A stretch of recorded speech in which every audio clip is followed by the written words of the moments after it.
Hey guys, Insomnia here with some more AFK Arena. Today we're looking at patch 1.34 and you are looking at the crazy looking new hero, Mezoth the Abysmal Butcher.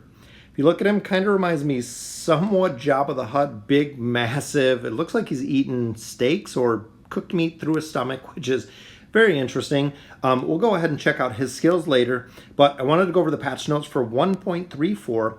New Twisted Realm boss, which is very, very cool. Added Arden the Unhinged to the Twisted Realms. So we all know Arden, super CC with his root, so it'll be interesting to see him.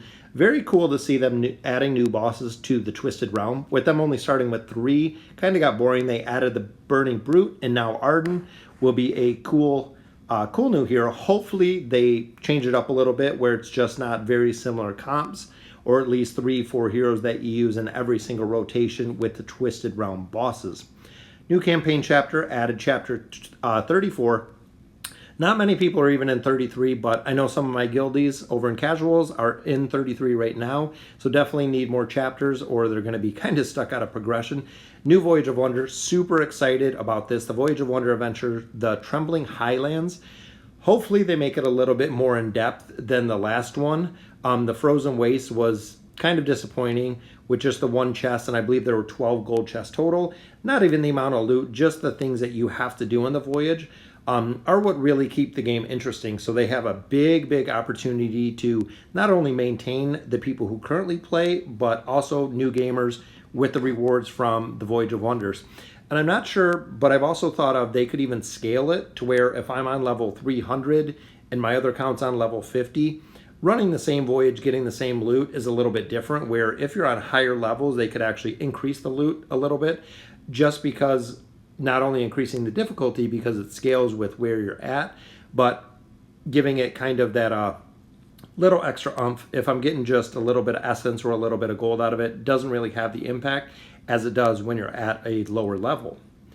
New high details. I think this is going to be a pretty cool option. So I think it just adds a lot of detail. I've noticed that when you scan into the pictures, when you're taking video, the quality is not the best just because it is in a little bit of a lower resolution.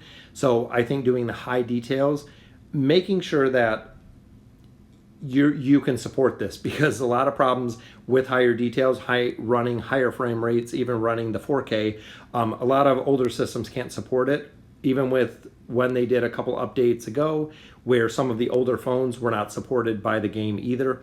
So making sure that your phone can run the higher details to run it, but in turn that is going to kill your battery life if you are running it on a phone versus like BlueStacks or anything like that.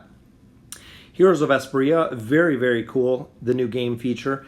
Always love the event. I believe that's the same one that we've ran before, which of course it does return. Any events that they run in the game are vital to keeping progression going, just like the one we have right now, with being able to get tailing, with being able to get red chests. Very cool.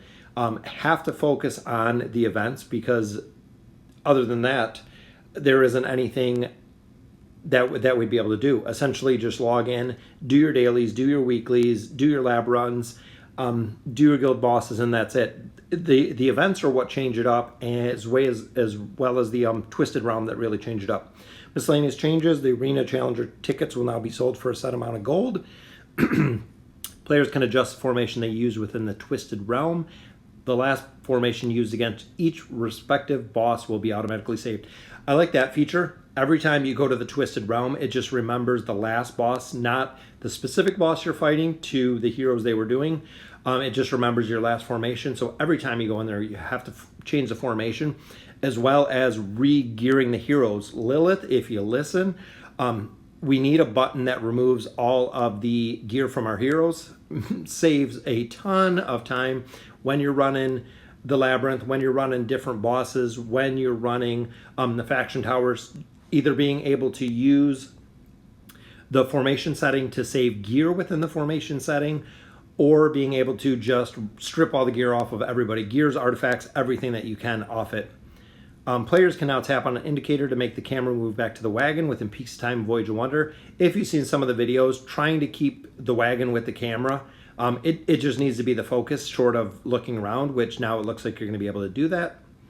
Added a new symbol to avatars, which allow players to view whether or not a particular player is a friend or guildmate. So very cool. Added a new feature that allows players to change a hero's detail on certain pages when it was previously unavailable, such as the battle prep page. Added a feature that allows players to rapidly adjust the order of their formations are using in situations where multiple formations are required. And again, I like the formation idea. It's very, very cool. I set all the formations when they came out. Haven't used them very much because, again, I have to go back and I have to switch all the gear that's in my formation, so it kind of makes it a pain. Merge several chat channels, nothing really there. Option to use diamonds to unlock hero slots in the resonating crystals. I wouldn't even use or waste diamonds on the resonating crystal. You'll get it soon enough, especially because they've added a ton new tiers of it. Swapping heroes out in 24 hours are fine. Don't waste your diamonds on the resonating crystal. Added a new icon to the hero's skill page to denote which skill is the hero's ultimate ability. Very cool, just so people know, especially if you're newer to the game, you might not know exactly what hero it is. 2 balance changes. Hendrik fixed a bug that would cause the sacrificial shield to be active even though he was dead. So very, very cool. Cecilia, I haven't had a chance to use yet, but fixed an issue that caused the effects of her Judgment Day to turn black. And then finally, fixed several issues that would occur while a hero was being used with the test hero feature. So overall, not a very impressive patch. There's not really that much to it. Not any game-changing things. Cool to see the Heroes of Espria return. I like the high details option, and of course the new Voyage of Wonder.